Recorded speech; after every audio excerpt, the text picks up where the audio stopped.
నేను terrorist attack మీద పెహల్గామ్కి సంబంధించినటువంటి వీడియోలు చేయడం జరిగిందన్నమాట. మరి ముఖ్యంగా నరేంద్ర మోడీ గారికి సంబంధించి నిన్న కొన్ని రెండు మూడు వీడియోలు గట్టిగా వచ్చినాయి అనమాట.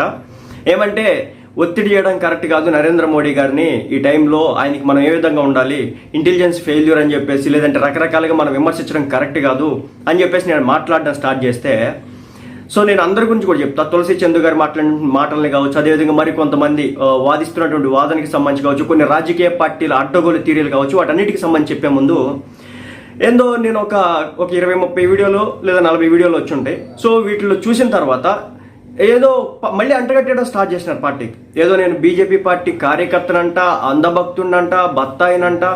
సో ఇలా రకరకాలుగా కామెంట్లు చేయడం అయితే స్టార్ట్ చేస్తున్నారు అనమాట. ఒక విషయం అయితే చెప్తాను, ఇప్పుడు మీకు లాగానే నేను కూడా బీజేపీ పార్టీని దూషిస్తేనో, కేంద్ర ప్రభుత్వాన్ని రోడ్డుకు లాగితేనో, నరేంద్ర మోడీ